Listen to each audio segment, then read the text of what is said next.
पाकिस्तान की सियासी तारीख में जुमे के रोज़ आने वाले बड़े अदालती फैसलों की रिवायत आज भी बरकरार रही है। एक और जुमा, एक और बड़ा फैसला और एक बार फिर नून लीग पर भारी।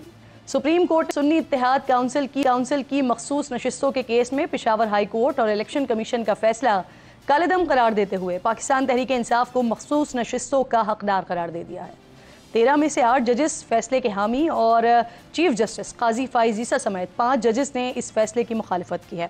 Justice Mansoor Ali Shah, justice Munib Akhtar, justice Mohammad Ali Mazhar, justice Shahid Waheed, justice Hasan Rizvi, justice Ayesha Malik, justice Irfan Saadat और जस्टिस अथर मिनल्ला ने अक्सरियती फैसला सुना दिया। चीफ जस्टिस और जस्टिस मंदुखेल ने इलेक्शन कमीशन का फैसला गलत करार दिया है, लेकिन पेशावर हाई कोर्ट का फैसला बरकरार रखा है।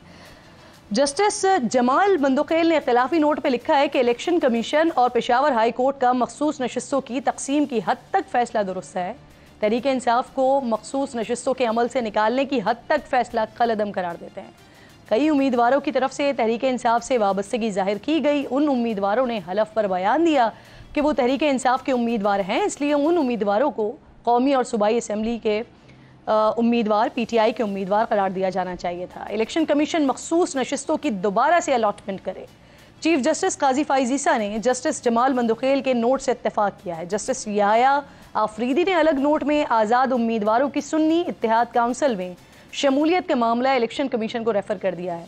कहा, कौमी और सूबाई असम्बलीज़ का हर वो उम्मीदवार जिसने PTI से ताल्लुक़ का बयान हलफी और तस्दीकी सर्टिफिकेट जमा करवाया है वो PTI का उम्मीदवार ही समझा जाएगा। मुतासिरा अफराद अदालत के सामने फरीक नहीं, उन्हें मखसूस नशिस्तें देने का हुक्म कानूनी एतबार से मौजू नहीं होगा। जस्टिस नईम अफगान और जस्टिस अमीनुद्दीन खान ने पेशावर हाई कोर्ट का फैसला बरकरार रखते हुए सुन्नी इत्तेहाद काउंसिल की अपील ही मुस्तरद कर दी है। सुप्रीम कोर्ट के अक्सरियती फैसले में कहा गया है कि 80 आज़ाद अरकान में 39 अरकान तहरीक इंसाफ से ताल्लुक़ रखते हैं। बाकी 41 अरकान 15 दिन में वाज़ेह करें कि उन्होंने किस जमात से इलेक्शन लड़ा है।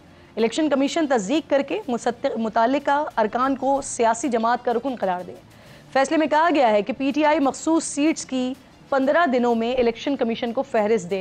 फैसले का इतलाक तमाम कौमी और सूबाई असम्बलियों पर होगा। फैसले में मजीद कहा गया है कि PTI बतौर सियासी जमात कानून और आइन पर पूरा उतरती है। इंतखाबी निशान ख़त्म होने से किसी जमात का इलेक्शन में हिस्सा लेने का हक ख़त्म नहीं होता। इलेक्शन कमीशन का फैसला आइन के खिलाफ है।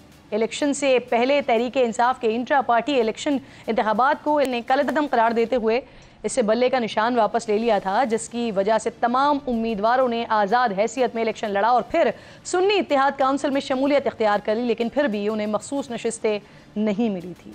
इलेक्शन कमीशन ने अपने फैसले में कहा था कि सुन्नी इत्तेहाद काउंसिल ने इंतखाबात से पहले ख़वातीन की मखसूस नशिस्तों की फहरिस्त नहीं दी, इसलिए सुन्नी इत्तेहाद काउंसिल मखसूस नशिस्तों की मुस्तहक नहीं है। इस फैसले को नाज़रीन पेशावर हाई कोर्ट में चैलेंज किया गया, लेकिन 5 रुकनी लार्जर बेंच ने मुत्तफ़िक़ा तौर पर सुन्नी इत्तेहाद काउंसिल की दरख्वास्त को मुस्तरद करते हुए इलेक्शन कमीशन के फैसले की तौसीक की। 2 अप्रैल को मखसूस नशिस्तों के लिए सुन्नी इत्तेहाद काउंसिल ने सुप्रीम कोर्ट से रुजू किया।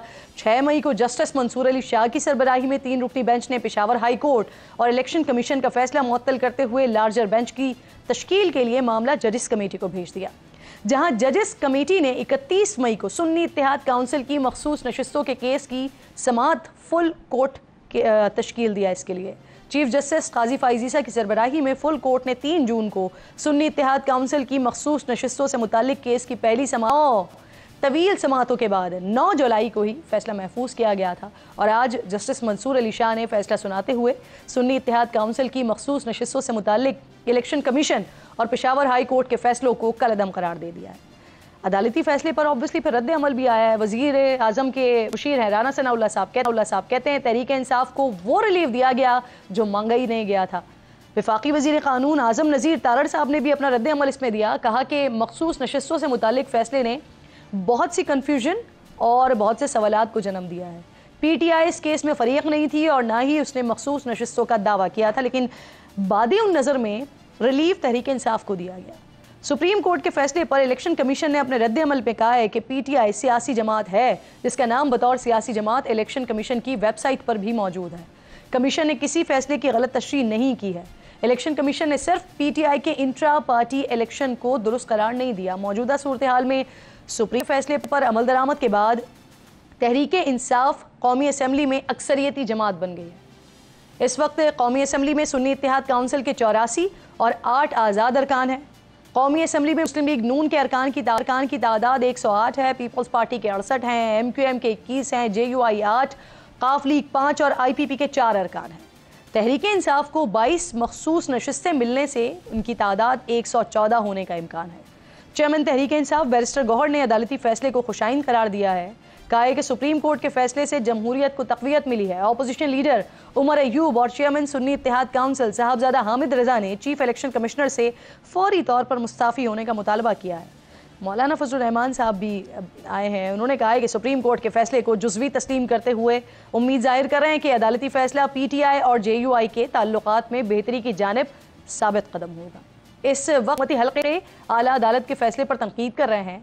आज का फैसला तहरीर करने वाले मोअज़्ज़िज़ जज जस्टिस मंसूर अली के बारे में मुस्लिम लीग नून की राय मज़बूत रही है। 1 साल पहले ही पंजाब और खैबर पख्तूनख्वा में 90 रोज़ में इंतखाबात के वक्त के मामले पर उस वक्त के चीफ जस्टिस उमर अता बंदियाल की तरफ से असखुद नोटिस केस में लार्जर बेंच में शामिल 2 जजेस जस्टिस जमाल बंदुखेल और जस्टिस मंसूर अली शाह ने फैसले पर असखुद नोटिस लिया था, इख्तिलाफ किया था, जिस पर नून लीग की सीनियर नायब सदर और मौजूदा वज़ीर आला पंजाब मरियम नवाज़ ने कहा था कि जस्टिस मंसूर का फैसला बेंच फिक्सिंग के बारे में नून लीग के बयानिए की जीत है। ये फरमाइएगा सर, सुप्रीम कोर्ट के इस फैसले के मुताबिक इलेक्शन कमीशन ने 80 अरकान के तनासुब से मखसूस नशिस्तों का फैसला करना है और इस वक्त ऐवान में सुन्नी इत्तेहाद या PTI की हिमायत याफ्ता आज़ाद उम्मीदवारों की जो तादाद है वो 90 से ज़ायद बनती है। तो इस वक्त कौमी असम्बली में सर PTI कितनी मखसूस नशिस्तें बनती हैं और ये जो 10 से ज़ायद का फ़र्क है इससे अलॉटमेंट पे कितना फ़र्क पड़ेगा? जी बहुत शुक्रिया। अभी तक की जो सियासी सूरत हाल है उसके अंदर कौमी असम्बली के स्कोर कार्ड पे अगर हम नजर डालें तो कोई सिग्निफिकेंट चेंज नहीं आएगी। लेकिन चूंकि तहरीक इंसाफ की एक अखलाकी फतह इसे करार दिया जा सकता है और जो इससे पहले फैसला आया था कि जिसमें ये कहा गया था कि ये सीटें दूसरी जमातों में बांट दी जाएं, तो वो जब हम नंबर को देखते थे तो वो खासा मज़ाक़ खेज लगता था। मिसाल के तौर पे जिन लोगों ने 5 नशिस्तें जीती हैं उनको 8 मिल गई, जिन्होंने 6 जीती हैं उनको 9 मिल गई, तो उससे एक एम्बिग्विटी और कंफ्यूजन ज्यादा पैदा होगी। अब हम फैसले के बाद अगर स्कोर कार्ड पर नजर डालते हैं तो ऐसी 22 सीटें हैं जिनमें 22 खवातीन की सीटें और 3 दूसरी सीटें हैं जिनमें नॉन मुस्लिम हैं। तो उनको पंजाब और खैबर पख्तूनख्वा में और सिंध में जो कि तादाद कम है, मेन मसला पंजाब का है और खैबर पख्तूनख्वा का है, यहाँ पर उनको तकसीम किया जाएगा और उसके अंदर पंजाब में 11 MNA की सीट्स होंगी और खैबर पख्तूनख्वा से 8 होंगी, जिन पे खवातीन मेंबरान को नामजद किया जाएगा। इससे पहले ये सारी मुस्लिम लीग नून और पीपल्स पार्टी वगैरह में बांट दी गई थी। इसके साथ साथ जो सूबाई असम्बली का नंबर है वो भी बड़ा इंटरेस्टिंग है।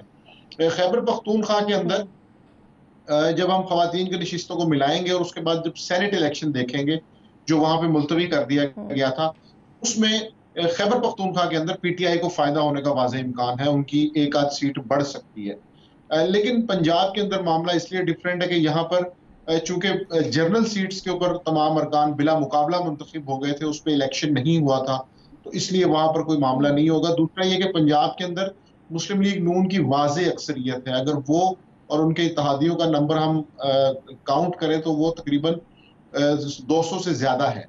और इस वक्त पंजाब के अंदर जो सुन्नी इत्तेहाद कौंसिल या तहरीक इंसाफ थी वो 105 के आसपास थी और उसे जब भी चली जाएंगी तो वो तकरीबन 125 के आसपास चली जाएगी। तो इसलिए पंजाब के अंदर वो डिफरेंस बहुत ज्यादा है, तकरीबन 100 सीटों का डिफरेंस है। तो पंजाब के अंदर तो कोई ऐसी तब्दीली नजर नहीं आएगी।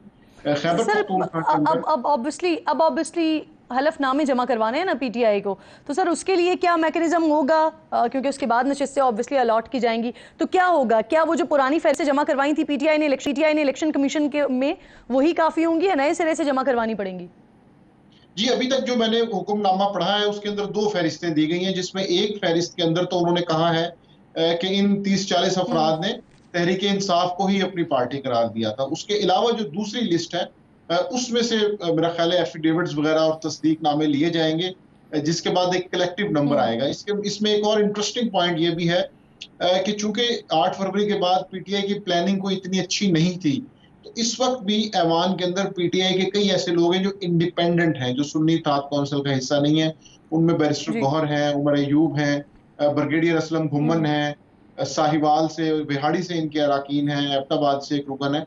सो ये वो लोग हैं जो अभी इस वक्त भी इंडिपेंडेंट हैं, जो सुन्नी इत्तेहाद कौंसिल में नहीं गए थे। तो ये नंबर भी जब जी। उधर जाएगा तो मेरा ख्याल है कि ये एक साइजेबल मेजॉरिटी में सिंगल लार्जेस्ट पार्टी के तौर पे सामने आएंगे। सर कि केपीके में पीटीआई को 25 नशिस्तें मिलनी हैं और उस हिसाब से अगर तनासुब निकाला जाता है तो वहाँ सेनेट की 11 नशिस्तों पर इलेक्शन होने, पीटीआई कितनी इस हिसाब से सीट्स निकाल सकती है? जी, वहां की जो इलेक्शन है उसके अंदर एक सीट इन्हें ज्यादा मिलेगी। उसकी वजह ये कि पहले जो नंबर था उसमें ये एक्सपेक्ट किया जा रहा था कि वो 11 में से 9 सीटें जो है वो हासिल कर सकते हैं। अब इस कैलकुलेशन के बाद जनरल सीट जो है वो एक शायद ऑपोजिशन इत्तेहाद जो वहां का है उसको मिल जाएगी। बाकी तमाम के ऊपर जो 5 जनरल हैं और 2 टेक्नोक्रेट्स और 2 खवातीन की जो होंगी और जो अकलियत की सीट होगी, जो जिनके ऊपर वोटिंग होनी है वो उनमें वाज़ेह अक्सरियत तहरीक इंसाफ के पास है। जनरल सीटें जो 5 हैं उनमें से एक जो है उसके ऊपर ऑपोजिशन कामयाबी हासिल कर सकती है। अच्छा सर, इस फैसले के बाद अब ये है कि पाकिस्तान तहरीक इंसाफ सेनेट की भी और कौमी असम्बली की भी सबसे अक्सरियती जमात होगी ना, सबसे बड़ी जमात बन जाएगी। तो इस तब्दीली से हुकूमत को किन उमूर पर मुश्किलात का सामना करना पड़ेगा? जी, उसमें 2 अहम पॉइंट्स हैं। एक तो ये है कि 2/3 मेजॉरिटी के बाद जो कानून साजी होनी थी या जो तब्दीलियां होनी थी वो अब नहीं हो सकती। उसके लिए तहरीक इंसाफ की कहीं ना कहीं उन्हें हिमायत दरकार होगी।